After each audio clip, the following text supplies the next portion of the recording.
श्री राम जय राम जय जय राम। श्री राम जय राम जय जय राम। श्री राम जय राम जय जय राम। श्री राम जय राम जय जय राम। बोलिए सियावर रामचंद्र भगवान की जय। पवन सुत हनुमान की जय। उमापति महादेव की जय। सब संतन की जय, सब भक्तन की जय। सत्या जोता वाली माता तेरी सदा ही जय। बोल सनातन धर्म की जय। सदगुरुदेव महाराज की जय। नमो पार्वती पते हर हर महादेव।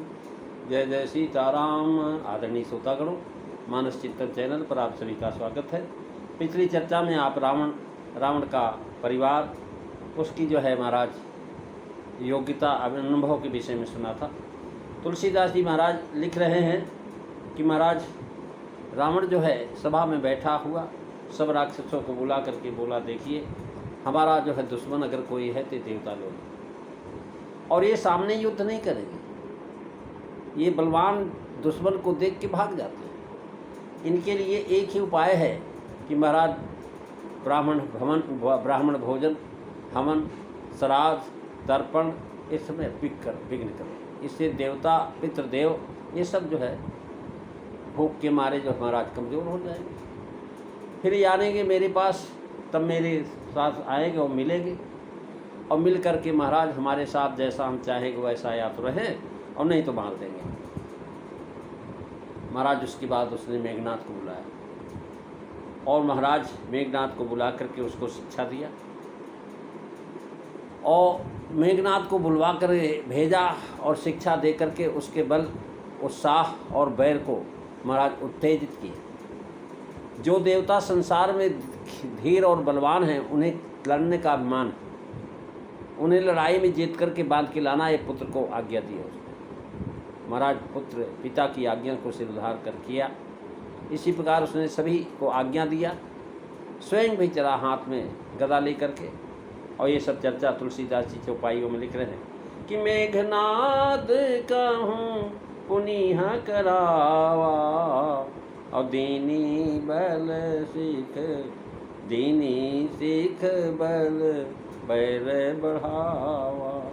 जे सुर समर धीर बलवाना, जिनके लरीबे कर अभिमाना। मंगल भवनु अमंगल हारी, रवौ सुदशरथ अजीर बिहारी। श्री राम जय राम जय जय राम। श्री राम जय राम जय जय राम। प्रेमी सज्जनों, पिछली चर्चा में आप दोहा नंबर 181 में महाराज रावण ने अपने परिवार को देख करके जो आज्ञा दिया था तो सारा महाराज सारे राक्षसों ने सुना, लेकिन वहाँ मेघनाथ नहीं था, इसलिए मेघनाथ को बुलवाया। और मेघनाथ इसका नाम इसलिए था कि महाराज वह जो है पैदा होते ही बादल की तरह से गरजा था, रोया नहीं। महाराज देव उसने जो है भुकरा यानी बताया कि वहाँ नहीं था, उसको बुलवाया। बुलवा करके शिक्षा उसको देने का कोई प्रयोजन नहीं होता, लेकिन दीनी सिख बल बैर बढ़ावा, यह शिक्षा सब निशाचरों को दिया था। और यही उसको बताया कि देखो ये जो है हमारे दुश्मन अगर कोई हैं तो देवता हैं, और जो है यह बैर बढ़ाने का शिक्षा दिया, बल बढ़ाने का शिक्षा देता है कि महाराज जो समर में धीर हैं, बलवान हैं, उनको बांध करके तुम मेरे सामने लाए। ये महाराज उसने सभा में कहा। सभा में जो शिक्षा निशाचरों को दिया वही सामान्य शिक्षा है। समान देवताओं को भस्म करने के लिए बिताया। ब्रह्मभोज, यज्ञ, दान, श्राद्ध आदि में बाधा डालने का काम उनको सौंपा। और मेघनाथ को बुलाया गया इसलिए कि समर में जो धीर हैं, बलवान हैं, देवताओं से लड़ने के लिए जो तैयार हो जाते हैं, महाराज उनको बांध करके ले आओ, बस में करने का काम। साम दाम भय और भेद किसी प्रकार से उपाय, व्यूह रचना किस प्रकार से करनी चाहिए और उसके तोड़ने के उपाय भी बताया। माया से काम कहीं लेना है तो छल बल कल भी कर सकते हैं, और ये बताया। और इस प्रकार से महाराज सबको आज्ञा दी। और जो महाराज युद्ध में हम जिनको नहीं हरा पाए उनको बांध करके ले आना है। रावण मेघनाथ पर इतना उसको विश्वास था कि मेघनाथ के पास महाराज शक्ति भी है और जो है नाग फांस भी है, वो महाराज युद्ध में हरा करके और लोगों को बांध करके भी ला सकता। यही बीत सब ही आज्ञा दीनी, आपुन चले गदा कर लीनी। चलत दसानन डोलत धरनी, और गरजत गर्भ सवै सुर रमणी।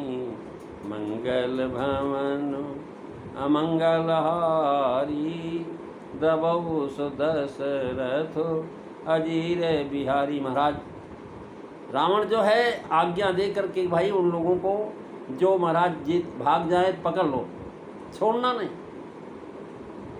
जैसे अन्य निशाचरों को भगोड़े देवताओं के हाजिर होने लाने का उपाय बताया था कि ब्रह्म भोजन आदि विघ्न करो, ऐसे बोला कि महाराज मेघनाथ को तुम पकड़ लेना, पकड़ के बांध के लाना मेरे साथ। 3 विधि से कार्य करना। देवताओं को रसद न मिलने पाए, सेना को मर्तलोक में भेजा कि ताकि मनुष्यों की पास जा करके विघ्न बाधा उत्पन्न करे। यज्ञ हवन में महाराज जो अपवित्रता फैलाए ताकि वो पूरा न हो पाए, और इंद्र आदि से युद्ध के लिए मेघनाथ को भेजा बांध करके ले आना। कोई सहायता न करने पाए, इंद्र कोई मिलने न पाए, इसलिए उनके लोगों पर स्वयं रावण ने आक्रमण किया। महाराज वो जब चलता था तो मद में मत होकर के जब चलता था तो सारी धरती हिलती थी। इसके विषय में स्वयं पृथ्वी ने कहा है, ब्रह्मासिक महाराज गिरिसर सिंधु भार नहीं मोही, जस मोह ये गरु गर द्रोही। मुझे महाराज ये धरती या पाताल, ये धरती पहाड़ और पेड़ पौधे समुद्र, ये सब मुझे भारी नहीं लगती, लेकिन ये महाराज परद्रोही जो राक्षस है, दूसरों से द्रोह करने वाले, ये महाराज हमसे सहन नहीं होते।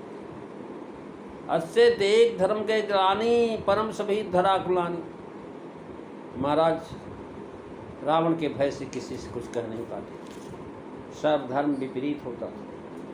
और महाराज जब जब नाथ डोल धरनी जब वो चलता था तो पृथ्वी डगमगाती थी। जैसे महाराज नाव पर हाथी खड़ा हो जाए तो नाव डगमगा जाए, डूबने की तैयारी कर ले, ऐसे ही महाराज वो जब चलता तो धरती कांपती थी। गर्जत गर्भ समय सुर धरनी, यानी ये गर्जना करता था तो महाराज देवताओं की पत्नियों के गर्भ गिर जाते थे। ये श्राप के पूर्व के पहली बात। बाद में पार्वती जी ने श्राप दे दिया, जाओ अब तुम गर्भ ही नहीं धारण करो।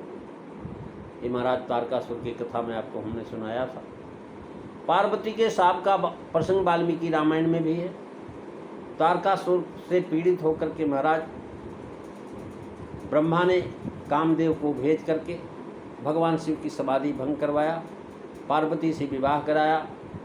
भगवान शिव और पार्वती विविध प्रकार के भोगों में महाराज रचित हो गए। नतीजा यह हुआ कि महाराज उनको संतान तभी धारण होगी जब रमण करें। रमण करते करते भोग विलास में महाराज उनको इतना समय हो गया, संतान हुई नहीं, आनंद ही लेते रहे दोनों। महाराज देवता लोगों को बड़ी परेशानी हुई। सारे के सारे आकर के महाराज वहाँ पर पहुँचे और देवता लोग भगवान शिव से प्रार्थना करने लगे। और वो सुनकर के पार्वती जी महाराज रति से विरत होकर के देवताओं को श्राप दे दिया कि मैं अपने पति के साथ संलग्न थी संतान उत्पत्ति के लिए, और तुम लोगों ने आकर के हमारे जो है विषय भोग में विघ्न किया है। जाओ, अब तुम्हारे देवताओं की पत्नियां गर्भ नहीं धारण कर पाएंगी। तब से देवताओं की कोई गर्भ ही नहीं धारण किए, किसी कोई बच्चे हुए नहीं, आज तक नहीं हुए। ये पार्वती जी का श्राप। इस श्राप का प्रसंग महाराज वाल्मीकि रामायण में है। ब्रह्मा जी से पुकार किया और उन्होंने बताया भगवान शंकर के वीर से उत्पन्न बालक के हाथ से उसकी मृत्यु हो, इसलिए ये सब खेल रचा गया। शिव पुराण रुद्र संहिता अध्याय 2 में कोप के वचन उसमें लिखा हुआ। रे रे सुरगणादि सर्वे युवं तुष्टा विशेषतः स्वार्थ संधा का नित्यम तदर्थ पर दुखदा। महाराज रावण को क्रोधित होकर के जब सुनते थे देवता लोग कि आ रहा है, तो महाराज भाग जाते थे, अपना घर परिवार धन दौलत छोड़ के भाग जाते थे। कहाँ जाते थे? कहने लगे देवन तके मेर गृह होगा। महाराज सुबह पर्वत की खो में गंधराओं में जाकर छुप जाते थे, पहाड़ों पे छुप जाते थे। और महाराज दिक्पालों के लोक में जब दौड़ा तो वहाँ पर सारे के सारे दिक्पाल लोग जो है सोने पाए। प्रेमी सज्जनों, इसकी पूरी चर्चा आप अगली कथा में सुनेंगे। आज बस इतना ही। बोलिए सियावर रामचंद्र भगवान की जय। श्री राम जय राम, जय जय राम। श्री राम जय राम, जय जय राम। श्री राम जय राम, जय जय राम। बोलिए सियावर रामचंद्र भगवान की जय। जय सीताराम। सभी को